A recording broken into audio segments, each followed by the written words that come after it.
अगर हम rags to riches की बात करें तो मनोज ने उसका सबसे बेस्ट एग्जांपल होगा। एक ऐसा यूट्यूबर जिसके पास वीडियो रिकॉर्ड करने के लिए एक अच्छा फोन भी नहीं था, लेकिन आज उसके पास एक अच्छी लाइफस्टाइल और 4.5 मिलियन सब्सक्राइबर्स है। अब अगर आपको लग रहा है कि उनके पास कोई यूनिक नॉलेज है जिसकी वजह से उनको ये सब मिला है, तो पहले आप ये देख लीजिए। दोस्तों, आप वीडियो किस टाइम पे अपलोड कर रहे हो, ये बहुत बड़ा मायने रखता है कि आपका वीडियो वायरल होगा या नहीं होगा। चीज लिखा हुआ है रैंकिंग बाय व्यूज, और रैंकिंग बाय व्यूज में दोस्तों ये है 3 नंबर पे। तो इसी से रैंकिंग बनता है कि आपके पिछले 10 वीडियो का जो परफॉर्मेंस है, तो वो टाइमिंग के हिसाब से आपका वीडियो कैसा रैंक कर रहा है। अभी वाला वीडियो। अब अगर आपके पास यूट्यूब की हल्की सी भी नॉलेज है तो आपको समझ आ गया होगा कि इन्होंने जो कुछ भी बताया वो बिल्कुल भी सच नहीं है। और आपकी इन्फॉर्मेशन के लिए बता दूं, इनकी हर वीडियो में कुछ इसी तरह की नॉलेज होती है। सिर्फ इतना ही नहीं, इनके ऊपर ऑलरेडी इतनी सारी एक्सपोज वीडियोस बन चुकी है, लेकिन इनकी ग्रोथ फिर भी नहीं रुक रही। और लास्ट मंथ इन्होंने अपने चैनल पे 24 मिलियन व्यूज गेन किए हैं, जो कि इनके सारे कॉम्पिटिटर से काफी ज्यादा है। लेकिन फिर से सवाल आता है कैसे।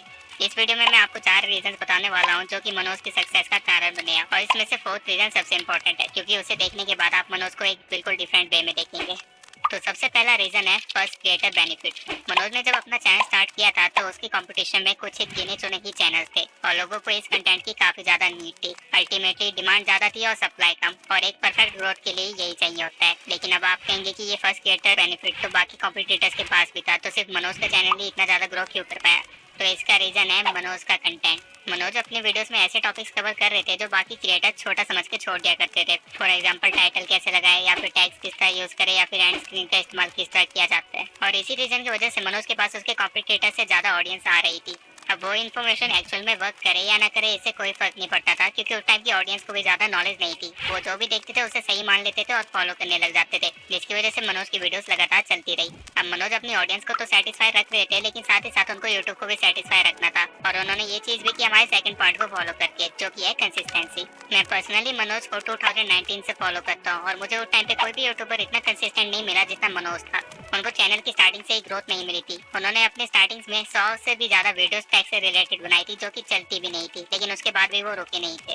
और ऐसा बिल्कुल भी नहीं है कि वो सिर्फ अपने स्ट्रगलिंग फेज में ही कंसिस्टेंट थे। इवन दो उनका चैनल मोनेटाइज हो गया था और उनके पास 50K से भी ज्यादा सब्सक्राइबर्स थे, तभी वो दिन में कई बार 3 से 5 वीडियोस अपलोड कर दिया करते थे, जबकि उनके बाकी कॉम्पिटिटर्स ढीले पड़ गए थे। और इसी कंसिस्टेंसी के कारण उनका ब्रेक इवन पॉइंट भी बहुत जल्दी आया, जब उनकी एक video how I shoot my videos viral हो गई। अब ये हुआ कैसे, आइए थोड़ा डिटेल में समझते हैं। यूट्यूब को हर क्रिएटर से सिर्फ 2 ही चीजें चाहिए, जो कि है क्वांटिटी विद क्वालिटी। और एज अ क्रिएटर आपको सिर्फ 2 लोगों को ही सेटिस्फाई करना होता है, एक आपकी ऑडियंस और एक यूट्यूब को।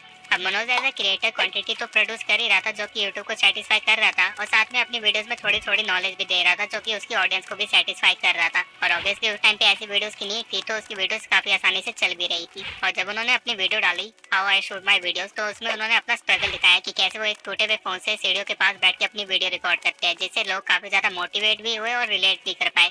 इसलिए उनकी वो वीडियो काफी ज्यादा वायरल भी हुई। लेकिन अगेन क्वेश्चन ये आता है कि बाकी कॉम्पिटिटर्स भी तो ये चीज फॉलो कर सकते थे, तो लेकिन मनोज ऐसा स्पेशल क्या कर रहा था जिसकी वजह से वो ग्रो कर रहा था। ऑल्दो मनोज अपनी वीडियोस में गलत इन्फॉर्मेशन दे रहा था और काफी ज्यादा क्वालिटी भी नहीं थी उनकी वीडियो में, स्टिल उनके पास एक ऐसी स्किल थी जिसका वो बहुत अच्छे से इस्तेमाल कर रहे थे, और कोई भी उनका कॉम्पिटिटर उस स्किल को इतने अच्छे से इस्तेमाल नहीं कर पाया, जो कि था क्लिकबेट। अगर आप मनोज के चैनल पे जाके उसके थंबनेल्स देखेंगे तो आप देख पाएंगे कि मनोज अपने थंबनेल्स में सस्पेंस बहुत अच्छे से क्रिएट कर लेता है, यानी कि वो ऑडियंस की फीलिंग्स के साथ अच्छे से खेल जाता है। मनोज अपने थंबनेल्स के थ्रू बहुत इजीली एक्साइटमेंट, सिंपैथी और फियर क्रिएट कर लेता है, जिसके कारण उनके वीडियोस का सीटीआर हमेशा मेंटेन रहा है। ऑल्दो मनोज के पास आज 4 मिलियन प्लस सब्सक्राइबर्स है, लेकिन मनोज आज भी इस चीज का इस्तेमाल करते हैं। और क्लिकबेट तो सिर्फ पहला स्टेप है, इसके साथ साथ मनोज एक बहुत अच्छे स्टोरी टेलर भी है। अब मनोज को पता था कि वो अपने थंबनेल्स के थ्रू अपने ऑडियंस से क्लिक तो करवा लेंगे, लेकिन वीडियो वायरल करने के लिए ऑडियंस रिटेंशन लगती है, और जिसके कारण लोगों को उनकी वीडियो ज्यादा देर तक देखनी पड़ेगी। तो मनोज अपनी वीडियो की स्टार्टिंग इस तरह करते थे जैसे वो उसी बारे में बात करने वाले हैं जो कि उन्होंने अपने थंबनेल में लिखा है, लेकिन जैसे जैसे आप उनकी पूरी वीडियो देखते थे तो एक्चुअल में वीडियो के अंदर कुछ और ही चीज निकलती थी। फॉर एग्जाम्पल ये वीडियो ले लीजिए, 1000 सब्सक्राइबर्स एक दिन में हो जाते हैं।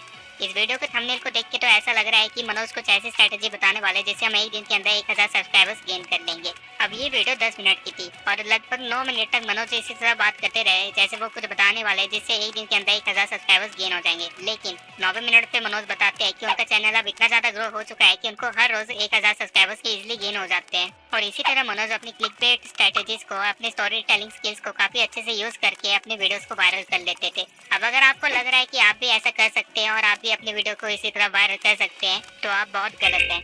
क्योंकि एक टाइम के बाद ऑडियंस को समझ आ जाएगा कि आप उनके साथ क्या कर रहे हैं और वो आपकी वीडियोस देखना बंद कर देंगे। लेकिन अब आपका सवाल होगा कि मनोज भाई के साथ तो ये चीज काम कर गई तो मेरे साथ क्यों नहीं करेगी। तो इसका रीजन है the fourth point, not a YouTuber. जी हाँ, आपने सही सुना, मनोज भाई कोई यूट्यूब क्रिएटर नहीं है, बल्कि वो एक इन्फ्लुएंसर है। अब मैं ऐसा क्यों कह रहा हूँ? मनोज भाई की वीडियो में कोई खास इन्फॉर्मेशन नहीं होती, लोग उनको एक्सपोज कर रहे हैं। उनके सक्सेस के बाद भी उनकी कंटेंट क्वालिटी में कोई ज्यादा डिफरेंस नहीं आया है और इस सब के बाद भी उनका चैनल ग्रो कर रहा है और पिछले मंथ उन्होंने 12 के सब्सक्राइबर्स गेन किए। लेकिन क्यों? क्योंकि लोग मनोज की वीडियो से इन्फॉर्मेशन के लिए नहीं देखते, बल्कि मनोज के लिए ही देखते हैं। मनोज की मैक्सिमम ऑडियंस रूरल एरिया से है और उनके लिए मनोज एक ऐसा इंसान है जो गरीबी से निकल के सक्सेसफुल हुआ है। उनके लिए Manoj more of a motivation है instead of a content creator. अगर आप मनोज के चैनल को ध्यान से देखेंगे तो आपको उस पर ज्यादा से ज्यादा वीडियोस मोटिवेशन से रिलेटेड ही मिलेगी। इसके साथ साथ मनोज का ज्यादातर कंटेंट अपनी लाइफ स्टोरी के आसपास ही रिवॉल्व होता है, क्योंकि उनकी ऑडियंस उससे रिलेट कर पाती है। अगर आप उनके कंटेंट पे ज्यादा ध्यान देंगे तो आप ये भी देख पाएंगे कि वो ट्रेंडिंग टॉपिक्स पे भी कंटेंट बनाते हैं, जबकि अगर हम या आप में से ऐसा कोई करेगा तो उसके सब्सक्राइबर्स कम होने लग जाएंगे। वहीं मनोज भाई के सब्सक्राइबर्स इस चीज से बढ़ते हैं, क्योंकि मनोज भाई की ऑडियंस को उसके पॉइंट ऑफ व्यू से फर्क पड़ता है, भले ही वो टॉपिक चाहे हमारी नीश के बाहर का ही क्यों ना हो। मनोज अपनी ऑडियंस के साथ अपनी पर्सनल लाइफ भी शेयर करता है, जो कि हम में से बहुत ही कम यूट्यूबर्स ही करते होंगे। फॉर एग्जाम्पल, मनोज को अभी अपने घर में बिना बताए शादी करनी पड़ी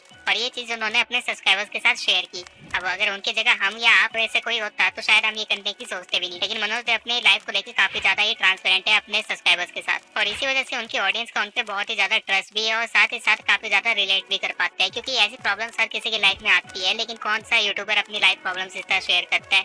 अगर हम ध्यान से एनालाइज करें तो मनोज एक्चुअली में अपनी पूरी लाइफ को रिकॉर्ड कर रहा है, जो कि उसकी ऑडियंस को देखने में एक्चुअली में मजा आ रहा है, जिसके कारण उसकी ग्रोथ लगातार बढ़ती जा रही है। अगर कल को मनोज एक कुकिंग चैनल भी खोल लेता है तो भी उसकी वीडियोस वायरल होगी। वहीं अगर हम ऐसा करते हैं तो 100% गारंटी कि हमारी वीडियोस नहीं चलेगी। अब काफी लोगों के अकॉर्डिंग मनोज एक स्कैमर है, एक फेक गुरु है, लेकिन मेरे अकॉर्डिंग वो एक मास्टरमाइंड है, क्योंकि जब उनकी फैमिली की सिचुएशन अच्छी नहीं थी और जब उनको एक जॉब ढूंढनी चाहिए थी, तब भी उन्होंने करेज दिखाया एक यूट्यूब चैनल खोलने का। साथ में उन्होंने टूटे हुए फोन से और इतनी स्ट्रगल में वीडियोस रिकॉर्ड की और लगातार करते रहे जब तक उनको सक्सेस नहीं मिली। इतना हार्ड वर्क शायद ही कोई करता है, वो भी बिना जाने कि यहाँ पे एक्चुअल में सक्सेस की गारंटी है या नहीं, और वो भी खासकर तब जब फैमिली की रिस्पॉन्सिबिलिटी आप पे हो। इसके साथ साथ ही उन्होंने लोगों की साइकोलॉजी को बहुत अच्छे से समझा और साथ में अपॉर्चुनिटी भी देखी कि किस तरह वो अपने ऑडियंस को यूज कर सकते हैं। ऐसे बहुत ही कम यूट्यूबर्स हैं जो अपनी एक्चुअल ऑडियंस को पहचान पाते हैं और मनोज भाई ने इसको बहुत अच्छे से पहचाना और उसका फायदा भी उठाया। अब as a content creator obviously मैं आपको सजेस्ट नहीं करूंगा कि आप उनकी स्ट्रेटेजीज को फॉलो करें, लेकिन एज ए यूट्यूबर देखा जाए तो उन्होंने काफी अच्छे से ग्रोथ की है और आप उसको फॉलो कर सकते हैं।